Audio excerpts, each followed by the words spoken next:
할렐루야, 비전의 가족 여러분, 은혜로운 아침입니다. 오늘 하루도 바울의 여정 속에서 함께 하신 그 주님을 통해서 나의 삶 속에 일하시는 그 주님을 기대하는 이 아침이 되기를 소망합니다.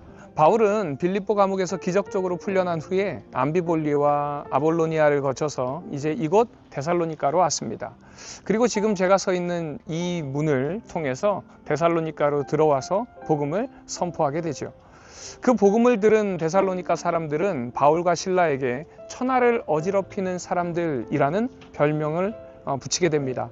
오늘 짧은 시간이지만 이 시간을 통해서 복음이 어떻게 이 한 도시를 뒤집어 놓을 수 있었는지, 그리고 그것이 왜 우리에게도 특권이 되는지 오늘 함께 말씀을 나누기를 원합니다.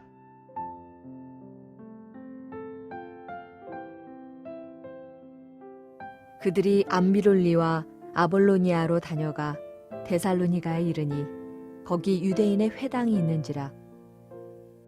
바울이 자기의 관례대로 그들에게로 들어가서 새 안식일에 성경을 가지고 강론하며 뜻을 풀어 그리스도가 해를 받고 죽은 자 가운데서 다시 살아나야 할 것을 증언하고 이르되, 내가 너희에게 전하는 이 예수가 곧 그리스도라 하니, 그 중에 어떤 사람 곧 경건한 헬라인의 큰 무리와 적지 않은 귀부인도 권함을 받고 바울과 실라를 따르나, 그러나 유대인들은 시기하여 저자의 어떤 불량한 사람들을 데리고 떼를 지어 성을 소동하게 하여 야손의 집에 침입하여 그들을 백성에게 끌어내려고 찾았으나 발견하지 못함에 야손과 몇 형제들을 끌고 읍장들 앞에 가서 소리질러 이르되, 천하를 어지럽게 하던 이 사람들이 여기도 이르매 야손이 그들을 맞아 들였도다.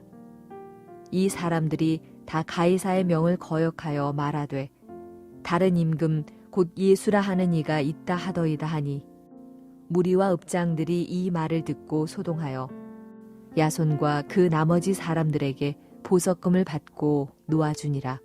이곳은 당시의 포럼 광장이라고 합니다. 아마 바울은 이곳에서 복음을 선포하고 그 복음으로 인해서 이 데살로니가 도시에 소동이 발생하게 됩니다. 말씀을 보면은 바울과 실라를 천하를 어지럽게 하는 사람들이라고 부릅니다. 언어를 직역하면요, 세상을 뒤집어 놓은 사람들이라는 뜻입니다. 이것은 바울과 실라에 대한 고발이지만 동시에 가장 정확한 묘사라고도 할 수 있습니다. 복음은요, 세상을 뒤집어 놓을 능력이 있습니다. 바울이 데살로니가에 도착했을 때에 그는 규례대로 회당에 들어가서 새 안식일 동안 성경을 가지고 강론합니다. 그때에 그가 전한 메시지가 무엇이었을까요? 첫째는 그리스도가 해를 받고 죽은 자 가운데서 다시 살아나셨다라는 것을 증언했을 겁니다. 둘째로 내가 너희에게 전하는 이 예수가 곧 그리스도다라는 선포였습니다. 이 메시지는요, 세상을 뒤집는 메시지였습니다. 이 메시지를 들은 경건한 헬라인의 큰 무리와 적지 않은 귀부인들이 권함을 받고 바울을 따랐습니다. 그런데 그 모습을 바라본 유대인들이 시기해서 또 불량배들을 데리고 와서 성을 소동하게 만듭니다. 그들이 이제 야손 집에 달려가서 바울을 찾는데 바울을 발견하지 못하자 야손과 형제들을 끌어다가 고발하게 되죠. 그 고발의 핵심이 무엇일까요? 바로 다른 임금, 곧 예수라 하는 이가 있다라는 겁니다. 이 선포는요, 세상을 뒤집는 선포였습니다. 당시 로마 제국에는 가이샤가 절대권이었죠. 가이샤는 주님이십니다 라고 고백을 했어야 합니다. 그런데 바울의 고백은요, 다른 임금, 다른 왕이 있다는 겁니다. 그 왕이 누구인가요? 예수 그리스도를 선포하는 것이었습니다. 그러니까 이것은 단순한 종교적인 고백이 아니라 정치적 선언이고 사회적인 혁명이고요, 삶의 전체의 방향을 완전히 바꾸는 의미를 가지고 있는 것입니다. 영국의 윌리엄 워브포드가 20년 동안 노예무역 폐지를 위해서 싸웠습니다. 그러나 그는 번번이 실패를 했다고 합니다. 그 이유는 당시 노예무역은 대영 제국의 경제를 지탱하는 핵심이었습니다.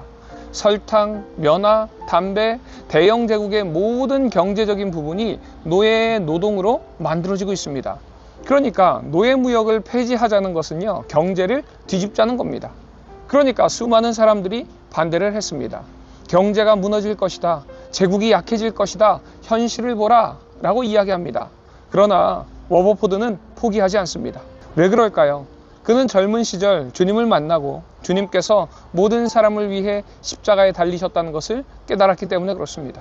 백인도, 흑인도, 자유인도, 노예도 모두 하나님의 형상으로 지음받은 귀한 존재라는 것을 깨달았습니다.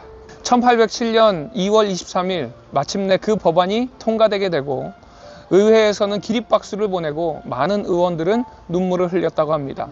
이 순간이 세상이 뒤집어지는 순간이었습니다. 그리고 워버포드는 나중에 이렇게 고백합니다. 하나님께서 내 앞에 두 가지 위대한 목표를 주셨다. 노예무역의 폐지와 사회개혁입니다. 이것은 주님께서 내게 주신 특권입니다. 워버포드는요, 20년간 반대와 조롱과 건강을 해칠 정도의 노력, 그것은 그의 희생이 아니라 특권이라는 것입니다. 바울도 마찬가지입니다. 세상을 뒤집어 놓는 사람이라는 비난을 들었지만 그것이 바로 복음의 능력이고 복음을 전하는 바울의 정체성이었습니다. 바울은요, 세상을 뒤집었습니다. 노예와 주인의 관계를 뒤집고 유대인과 이방인의 벽을 뒤집고요, 죄와 의의 기준을 뒤집고 죽음과 생명의 질서를 뒤집었습니다. 그리고 그 복음의 핵심이 무엇인가요? 바로 다른 임금, 곧 예수라 하는 이가 있다는 것입니다. 왕이 바뀌면 무엇이 바뀔까요? 모든 것이 바뀝니다. 왕이 바뀌면요, 개인의 삶이 바뀝니다. 내가 누구를 섬기는가, 누구의 말씀을 순종하는가, 무엇을 위해 살아가는가, 이 모든 것이 다 달라집니다. 왕이 바뀌면요, 사회적인 구조도 바뀝니다. 복음은요, 회당 안에 머물지 않았습니다. 바울이 광장에서 복음을 선포할 때에 그 광장에 복음이 들어가고 시장으로, 집으로 복음이 들어가기 시작합니다. 그리고 그곳에 질서가 바뀌기 시작한 거예요. 노예 주인에게 노예를 형제로 대하라. 부자에게 가난한 자를 돌보라. 권력자에게 섬기는 자가 되라. 복음은요, 세상의 질서를 바뀌는 선언입니다. 그래서 이 복음이 세상을 뒤집어 놓은 것입니다. 사랑하는 우리 비전의 가족 여러분, 오늘 이 시간 정직하게 한번 질문해 보시기 바랍니다. 나의 신앙은 과연 무엇을 바꾸고 있습니까? 만약에 우리의 신앙이 주일에만 존재하고 교회 안에만 머물고 개인적인 그냥 경건에만 국한된다면 우리는 바울이 전한 온전한 그 복음을 살고 있지 않는 것입니다. 복음이 우리의 무엇을 바꾸고 있나요? 우리의 직장을, 우리의 가정을, 우리의 학교를, 우리의 이웃을, 우리의 주변을 돌아보시기 바랍니다. 만약에 내 주변이 아무것도 바뀌지 않았다면 우리가 가진 것이 과연 복음인지 또한 점검해봐야 할 줄 믿습니다. 사랑하는 우리 비전의 가족 여러분, 데살로니가에서 시작된 복음은요, 정말로 세상을 뒤집었습니다. 이곳에서 마게도니아와 아가야로, 그리고 로마로 전 세계로 퍼져나갔습니다. 노예제도가 무너지고요, 계급의 벽이 허물어지고 죽음의 공포가 사라지고 새로운 질서가 세워졌습니다. 그리고 그 복음이 지금 우리에게도 주어졌습니다. 우리도 세상을 뒤집는 사람들이 될 특권이 주어졌습니다. 그러기에 두려워하지 마시고 세상과 타협하지 마시고 우리의 왕을 분명히 선언하시기 바랍니다. 오늘 여러분이 계신 그 자리가 복음으로 세상을 뒤집는, 여러분의 현장을 뒤집는 복음의 사역자들이 되시기를 주님의 이름으로 축원드립니다. 적용 질문입니다. 나는 정말 예수님을 나의 왕으로 고백하고 있습니까? 아니면 다른 것이 나의 왕 노릇을 하고 있지는 않은지, 나의 모습을 돌아보며 나의 왕이 누구인지 돌아보는 이 시간 되기를 소망합니다. 두 번째 적용 질문입니다. 말씀은 복음이 단순히 개인의 평안을 넘어 세상의 가치와 질서를 뒤집어 놓을 능력이 있다라고 이야기합니다. 나의 신앙이 내가 속한 공동체에 어떤 변화를 만들어가고 있는지, 복음의 가치로 선한 소동이 일어나고 있는지, 아니면 그저 세상의 흐름에 순응하고 있는지 나의 모습을 돌아보는 이 시간 되기를 소망합니다.